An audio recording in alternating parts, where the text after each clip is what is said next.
Yes, good day, students, and I welcome you once again to this e-facilitation session, the second in the series of the facilitation session.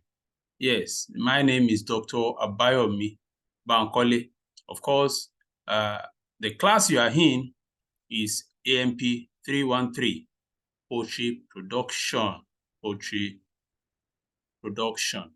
Yes, last week I expected uh, uh, the students to show up in class, being the maiden edition of this semester's e-facilitation class. Unfortunately, we had no one in class.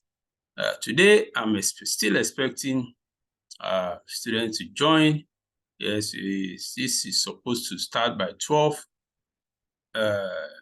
noon, that is in the by noon, but now I'm yet to have any students. But that notwithstanding, the show has to continue.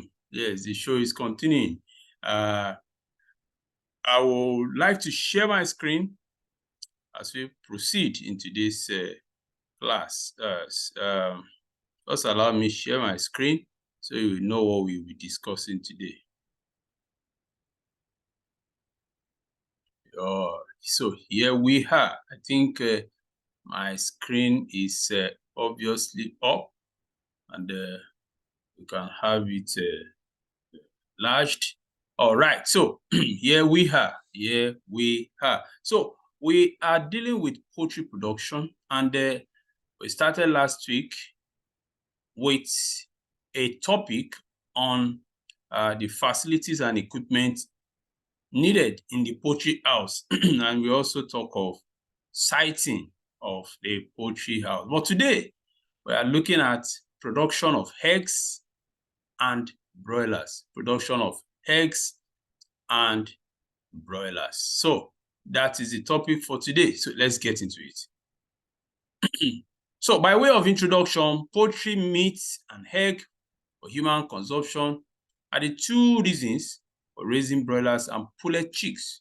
Now, poultry is a sub-sector in the livestock industry necessary to bridge the gap between demand and supply of animal protein within the shortest possible time. However, the skill of the poultry farmer raising this poultry species is vital for an efficient and profitable enterprise. Now, as a result-oriented poultry enterprise, you are required in that enterprise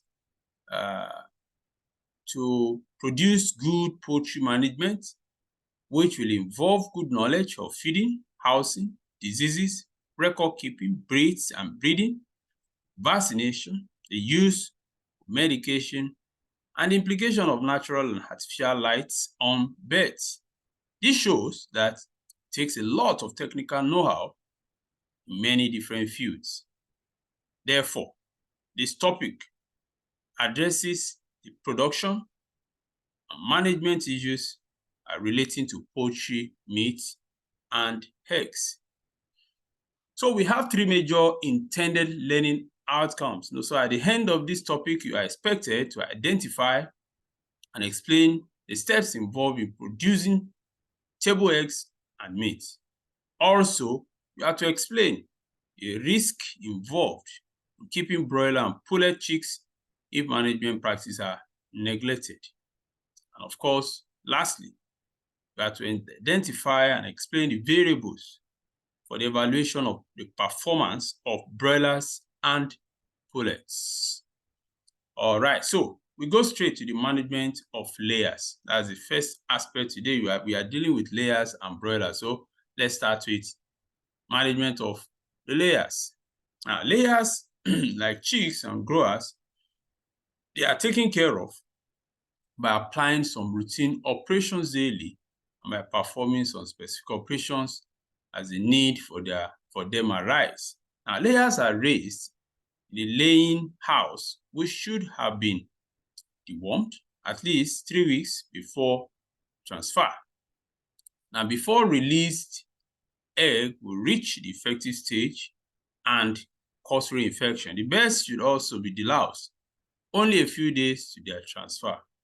Crates are needed to move the birds during the coolest part of the day, and this should involve 2 or 3 persons. Now, the birds should not be handled roughly. Please take note of that. When deep litter is used, it is important that well-made nests of the correct number should be fixed. So let's look at the routine operations in management of layers. So number one is dead birds should be removed once found to prevent contamination of live birds. 2, fresh feed is added to stale food feed in the feeder and mixed after the litter and droppings in the latter once the latter have been removed. And number 3, waters are taken out, cleaned, and refilled with clean, cold water. Number 4, eggs are collected at 9 a.m., 12 noon, and 4 p.m. And number 5, the litter should be turned by using a rake. Now, what are the specific operations in the management of layers? Daily management of layers. Number 1 is calling. Yes, that word is called calling. And calling simply means the continual elimination of undesirable birds from the flock. Now, this may be due to poor performance broodiness, vice habits, deformities, and illnesses, and so on and so forth. However, layers are called primarily on the basis of their ability to lay or unable to lay eggs.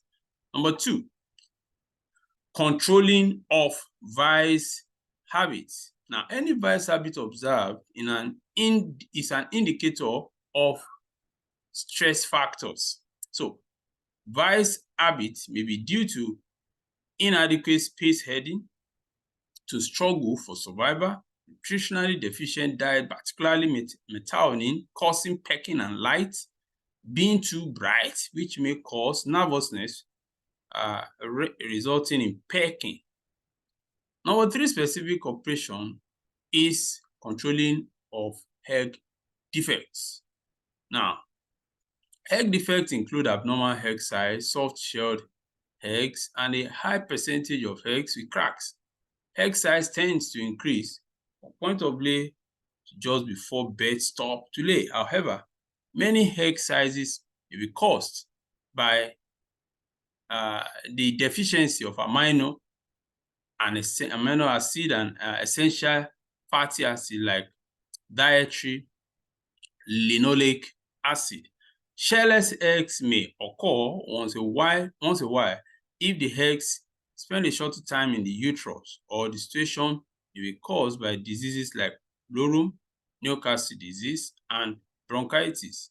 Now, a high percentage of cracks is an indication of calcium deficiency or of vitamins A and D, or the imbalance of nutrients. It may also be due to poor management like inadequate nesting facilities or hard flood nest and infrequent egg collection.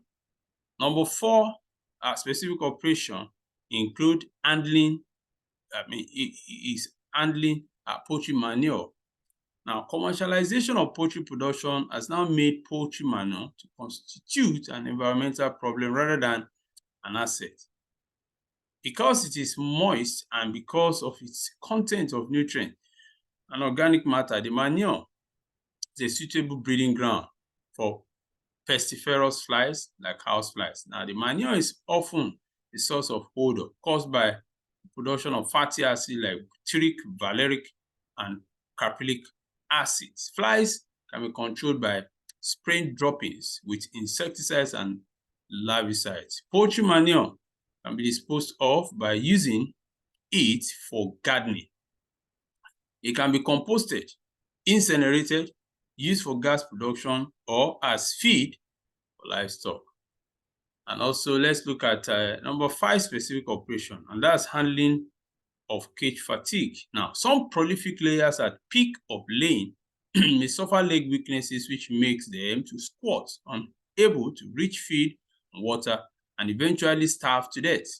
Now, cage fatigue is not remedied with medication, but by releasing the birds from their cages onto floor litter, where there is room for physical exercise. Grasses can also be harvested, washed, and put into the house for them to eat. Number 6 specific operation is molting. Now, this is the process of shedding and renewing feathers. It occurs normally once a year, though it may occur in certain individuals twice a year, more rarely, only once in a period of 2 years. Now, hence, usually molt in the following order. You start from the head, it goes to the neck, down to the body, down to the wing, and of course to the tail. So of course you know it is from the head down to the tail. Birds can be force molted by stress and by drug treatment. Bird force molted may produce more eggs or eggs that are larger, have larger yolk at the expense of the albumen. Higher huff unit, thicker shells, while the birds have larger end of lay body weight. Number 7 specific operation in the management of layers is egg eating. This is a start. This starts in a flock usually by one or few birds, but soon rapidly spreads. Accidental breakage of eggs, soft-shelled eggs, and infrequent collection of eggs may also prompt birds into this kind of habit. Other possible causes are nutritional imbalance and inadequate nesting facilities. Number 8 specific operation is heat stress management. Yes, heat stress management. Heat stress is a great economic threat to the poultry industry. Adverse effects of heat stress include depression in egg production, that is low egg production, egg weight, shell thickness, that is depression in all of this. Low feed intake, low feed efficiency, fertility in the male, hatchability, growth rate, all depressed. So, a well-ventilated poultry house helps greatly to combat thermal stress. Strains of the chicken differ genetically in their ability to resist heat stress, either in terms of survival rate or of laying performance. Now, let's go to the broiler production. Yes, broiler management. So, broilers are fast-growing birds which reach market weight of 1.6 kilogram to 2 kilogram in 8 to 10 weeks or 12 weeks at the most. Now, a broiler or fryer can be of either sex. Its flesh is tender with soft, pliable, smooth textured and flexible breast. The commercial tailbird industry is now largely based on broilers. The other types of table birds are either byproduct of egg production, e.g. spent layers, or by byproduct of hatchery operations like porcines and roosters.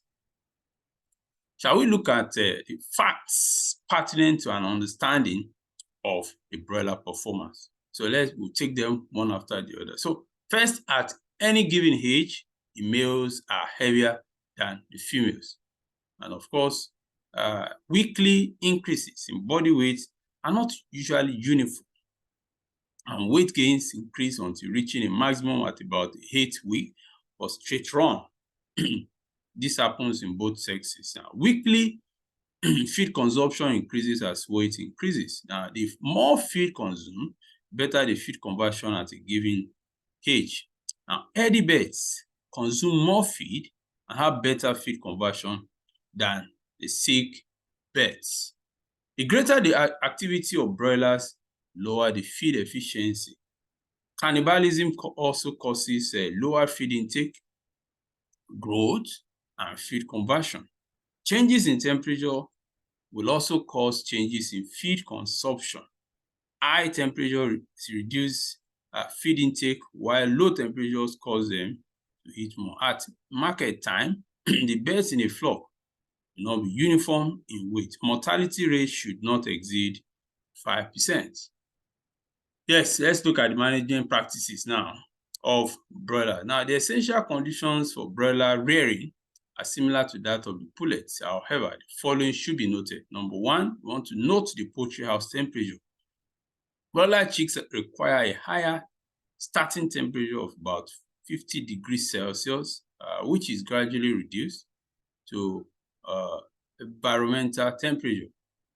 And number two, ventilation of broiler house. A higher rate of ventilation is required in the house because broilers have a higher stocking density than pullet chicks. Now, the main functions of ventilation are to maintain the oxygen, keep the carbon dioxide at low level, remove dust, moist, and ammonia from the house, and maintain a required temperature. I've already mentioned what temperature you need to start with, which reduces with time. Now, in the tropics, the house should be free of internal fittings and partitions that may impede straight-through ventilation. Now, let's look at number three management practice, and that's lighting for broilers. Yes, we have mentioned temperature the other time. Let's look at lighting now. Many operators use all-night lights during early growing period. A low light intensity of 1.076 lux or less is adequate for broilers after an initial light intensity of about 10.76 lux necessary for the first few days. The birds require only enough light to see the feed. Yes, so let's go straight to the broiler feeds. Yes, what kind of feed are you to supply the broilers? Broilers require higher levels of certain nutrients like protein, the amino acids, and energy than pullet chicks. Starters ration is having more protein, about 22%, and less metabolizable energy, around 2,900 kilocalories, than the finisher ration, about 20%, and 3,000 kilocalorie metabolizable energy per weight per kilogram. And now the finisher diet containing increased levels of fat and xanthophyll pigments aids in the development of the uniform yellow skin color. So we look at sexing now under management for broilers. Now, broilers may be sexed by vent, color, or rate of feeding. Like we said earlier, the males are usually bigger, so they attain market weight faster than females of the same age. Now, the latter, they grow more slowly in the females now, and they need less protein than males. Males convert feed to meat more efficiently than females. Females also show less response to chemical growth promoters than males. 6, floor space requirement. Broilers require a floor space of 0.06 meters from day old to market age. This stocking rate is mainly to ensure maximum profit from floor space, and also to restrict extensive movement, which is accompanied by the wasteful dissipation of energy by these birds. Number 7, broiler health program. A health program is fundamental to successful broiler production. The suggested disease prevention and control program is as follows. You need to first start with disease-free chicks, very, very important. So you have to watch where you get your chicks from. Then 2, use effective drugs and vaccine in case you are to bring this to bear. So you don't just use any kind of drugs that you don't know or are not efficacious enough. Number 3 is to keep feed free from aflatoxins. Yes, only people wearing disinfected boots and clean clothing should be allowed into the broiler house.